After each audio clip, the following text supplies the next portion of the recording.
Assalamualaikum warahmatullahi wabarakatuh.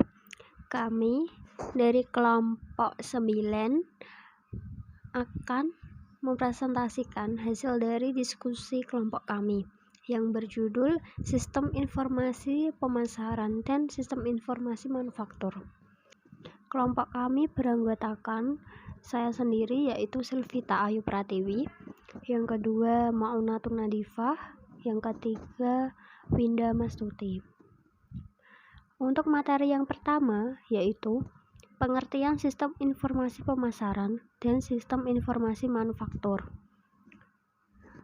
Sistem informasi pemasaran. Sistem informasi pemasaran diartikan sebagai bagian-bagian yang saling berhubungan dan saling berkaitan secara tetap dalam membentuk suatu kesatuan terpadu yang erat hubungannya terhadap organisasi, perusahaan, jasa, barang, ide-ide, orang, target, faktor-faktor lingkungan, teknologi yang saling mempengaruhi kondisi dan keadaan pasar. Selanjutnya yaitu sistem informasi manufaktur. Sistem informasi manufaktur adalah suatu sistem informasi berbasis komputer yang bekerja dalam hubungannya dengan sistem informasi fungsional lainnya untuk mendukung manajemen perusahaan dalam memecahkan masalah yang berhubungan dengan manufaktur produk perusahaan yang pada dasarnya tetap bertumpu pada input, proses, dan output. Selanjutnya, manfaat informasi pemasaran adalah sebagai berikut. Pertama, mengetahui kebutuhan pelanggan atau konsumen. Kedua, mengetahui perencanaan yang efektif. Ketiga, mengetahui ancaman perusahaan. Yang keempat, jenis informasi perusahaan. Manfaat informasi pemasaran manufaktur adalah sebagai berikut. Hasil produksi perusahaan lebih cepat dan tepat waktu karena sistem informasi manufaktur menggunakan komputer sebagai alat prosesnya. Kedua, perusahaan lebih cepat memperoleh informasi yang akurat dan terpercaya. Yang ketiga, arsip lebih terstruktur karena menggunakan sistem database. Keempat, sistem informasi manufaktur yang berubah fisik robotik, hasil produksi semakin cepat, tepat, dan berkurangnya jumlah sisa bahan yang tidak terpakai. Selanjutnya yaitu model sistem informasi pemasaran dan sistem informasi manufaktur. Yang pertama yaitu model sistem informasi pemasaran. Nah, di sini yang pertama yaitu subsistem input pemasaran. Mengumpulkan data mengenai segala aspek operasi pemasaran penjualan, terutama aspek-aspek yang berkaitan dengan pelanggan atau calon pelanggan. Nah, yang kedua yaitu subsistem output pemasaran, yang merupakan semua perangkat lunak yang menginformasikan manajer mengenai produk. Nah, produk di sini merupakan suatu unsur utama di dalam marketing, mix, dan perusahaan pun berhak memutuskan untuk menyediakan produk untuk memenuhi kebutuhan pasar tertentu. Yang selanjutnya yaitu subsistem promosi. Di sini subsistem promosi yaitu semua perangkat lunak uang memberi informasi manajer tentang penjualan secara langsung atau melalui periklanan. Yang selanjutnya yaitu subsistem harga. Subsistem harga merupakan perangkat lunak memberikan informasi pada manajer tentang harga produk. Subsistem harga hampir serupa dengan subsistem promosi dalam hal dukungan keputusan. Untuk selanjutnya yaitu model sistem informasi manufaktur. Nah, model sistem informasi manufaktur terdiri dari input data atau informasi. Nah, di sini input data berarti memasukkan informasi baru baik yang berasal dari dalam internal maupun dari luar atau eksternal. Yang kedua yaitu data internal. Data internal adalah seluruh informasi yang mendukung setiap proses secara keseluruhan. Yang ketiga yaitu data eksternal.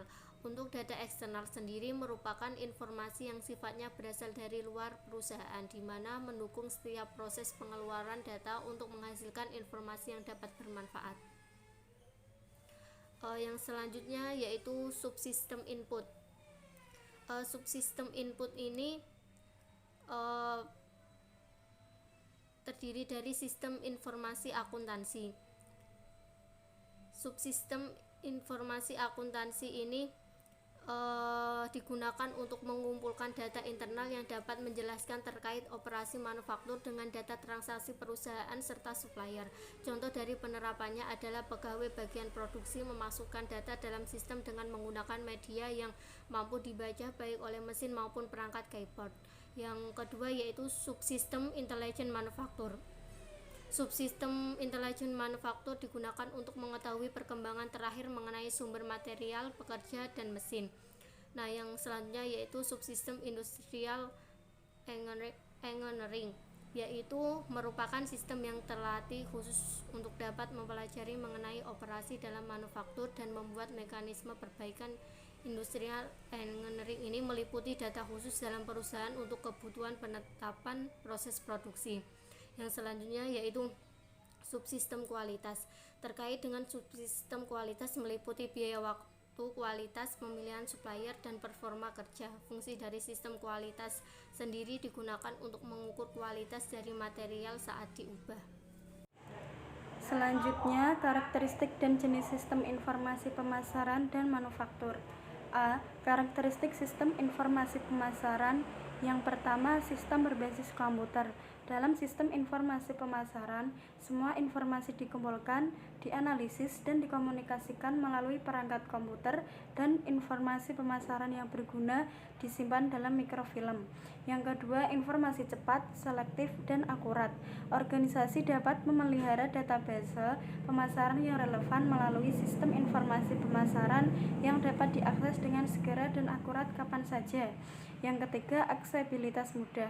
Informasi yang dikelola dengan bantuan sistem informasi pemasaran dapat dengan mudah dilihat dan digunakan melalui sistem komputer. Yang keempat, komponen yang saling berhubungan. Dalam keputusan pemasaran dan komunikasi, keempat komponen tersebut saling terkait, yaitu informasi yang diberikan oleh satu elemen berguna untuk memfungsikan aspek lainnya. Komponen yang saling berhubungan ini meliputi laporan internal, riset pemasaran, intelijen pemasaran, dan sistem pendukung keputusan pasar. Selanjutnya, yang kelima, berorientasi pada masa depan, di mana sistem informasi pemasaran memulai perumusan strategi dan perencanaan untuk operasi pemasar di masa depan. Yang keenam, mendukung pengambilan keputusan.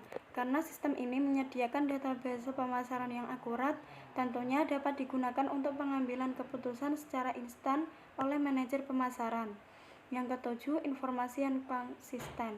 Sistem informasi pemasaran memungkinkan manajemen dan pengambil keputusan untuk menilai informasi pemasaran yang relevan, diperbarui, dan berharga. Yang kedelapan, berlaku di semua tingkat manajemen. Setiap manajer menggunakan sistem informasi pemasaran untuk memutuskan strategi, rencana, kebijakan, dan prosedur pemasaran yang disiapkan di semua tingkat manajerial. Yang B, jenis keputusan pemasaran. Yang pertama, keputusan strategis. Manajer tingkat yang lebih tinggi membuat keputusan seperti itu karena ini terkait dengan tujuan, struktur, dan kebijakan organisasi yang sangat penting dan mempengaruhi seluruh organisasi. Yang kedua, keputusan kontrol. Ini adalah keputusan manajerial fundamental yang diambil sebagai tindakan korektif oleh manajer tingkat menengah jika terjadi penyimpangan. Yang ketiga, keputusan operasional. Keputusan ini berhubungan dengan aktivitas sehari-hari yang dilakukan untuk menyelesaikan tugas-tugas tertentu, seperti pemanfaatan sumber daya yang tepat. Penting untuk implementasi yang memadai dari rencana yang dibentuk oleh manajer tingkat atas dan menengah.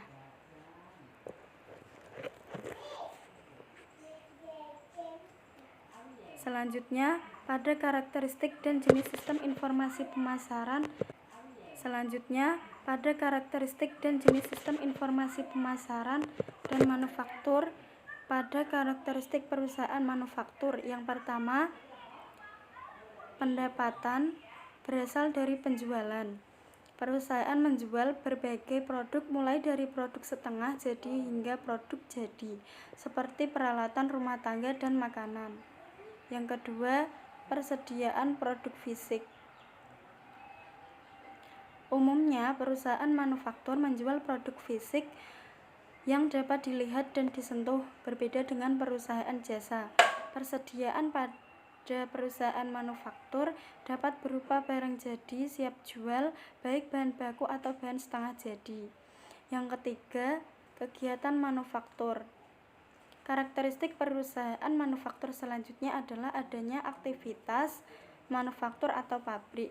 Kegiatan manufaktur yang biasa dilakukan adalah mengolah bahan mentah menjadi produk setengah jadi atau produk jadi yang siap dijual ke pasaran. Yang keempat, biaya produksi meliputi biaya bahan baku, biaya tenaga kerja, dan biaya overhead. Biaya produksi pada perusahaan manufaktur meliputi bahan baku, biaya tenaga kerja, dan biaya overhead. Biaya bahan baku merupakan biaya penggunaan bahan baku yang melalui proses produksi. Biaya tenaga kerja adalah biaya yang dikeluarkan untuk semua pekerja yang terlibat dalam proses produksi, baik itu karyawan operasional maupun karyawan manajerial. Yang B, jenis sistem informasi manufaktur.